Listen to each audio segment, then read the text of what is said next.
اعوذ باللہ من الشیطان الرجیم بسم اللہ الرحمن الرحیم۔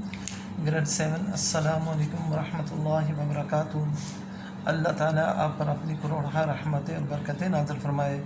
الحمدللہ ہماری تعلیم کا سلسلہ آن لائن جاری و ساری ہے، اور الحمدللہ سبق نمبر 1 اسلام میں عبادت کا تصور، اس کی ایک ویڈیو اور یعنی فرسٹ لیکچر ہو چکا ہے۔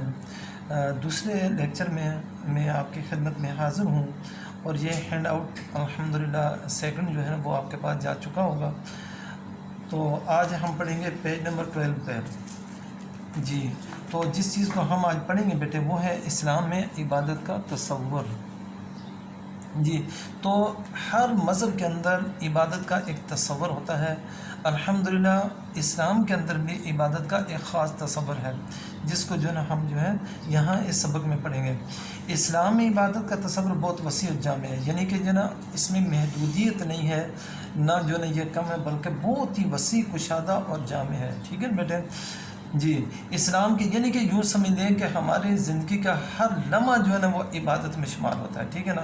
ہمارا ہر کام جو ہے جب اللہ اور اس کے رسول کے احکامات کے مطابق ہوگا تو وہ ایک عبادت تصور ہوگا۔ ٹھیک ہے نا بیٹے؟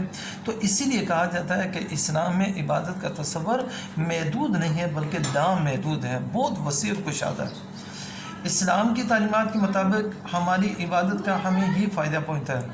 بیٹے جو بھی ہم عبادت کرتے ہیں، خواہ وہ نماز ہو، روزہ ہو، زکوٰۃ ہو، حج ہو، جہاد ہو، اس کے علاوہ قرآن مجید کی تلاوت ہے، باقی بھی جتنے احکامات یا معاملات ہم ادا کرتے ہیں تو ان کا حقیقی فائدہ ہمیں ہوتا ہے، کیونکہ ہم اپنی ذات کے لیے جو ہے نا آگے بھیج رہے ہیں۔ جو بھی کام کریں گے وہ ہمارا کام جو ہے نا وہ لکھا جا رہا ہے۔ جیسے ہمارے ساتھ 2 فرشتے ہیں کرامن کاتبین، وہ ہمارے جتنے بھی معاملات ہیں، خواہ وہ عبادات سے متعلق ہوں، معاملات سے متعلق ہوں، ہماری اخلاقیات سے متعلق ہوں، وہ لکھے جا رہے ہیں۔ ٹھیک ہے نا بیٹے؟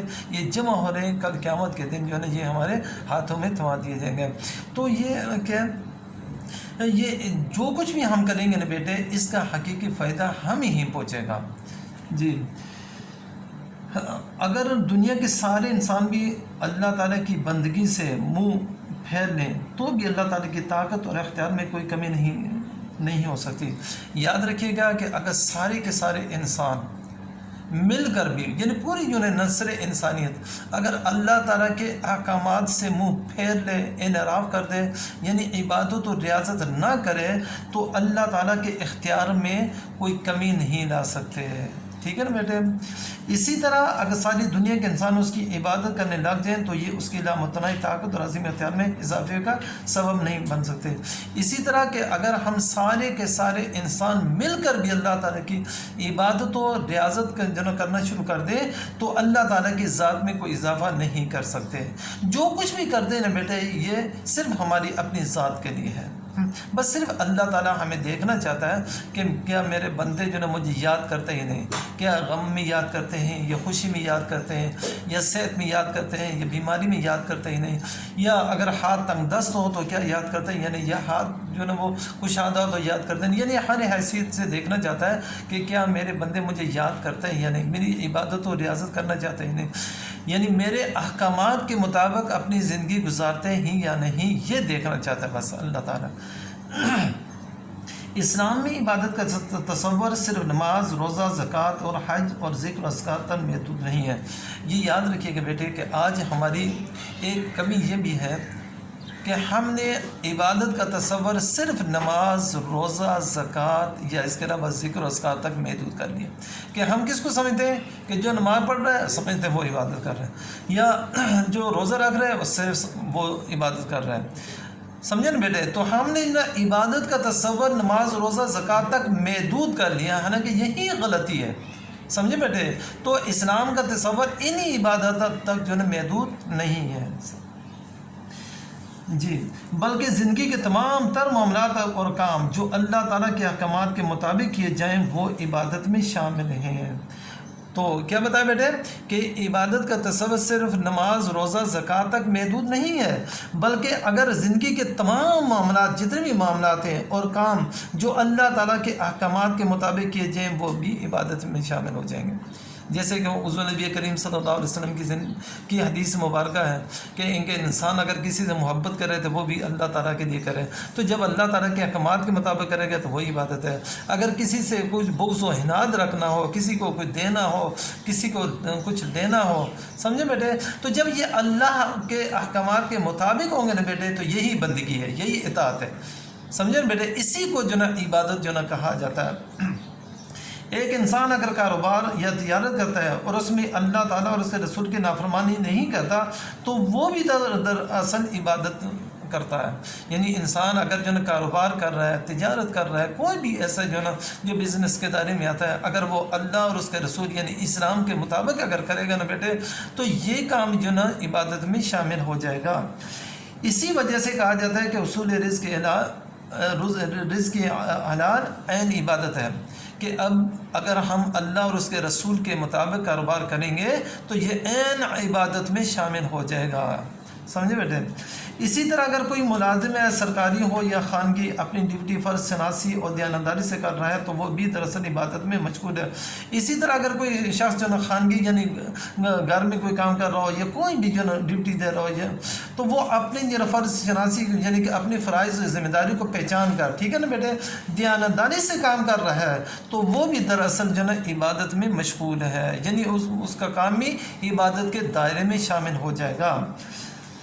اسی طرح اگر کوئی شخص خوب محنت اور لگن کے ساتھ تعلیم حاصل کرتا ہے تاکہ اپنے ملک اور قوم کی خدمت کر سکے تو دراصل وہ بھی عبادت بجا لا رہا ہے۔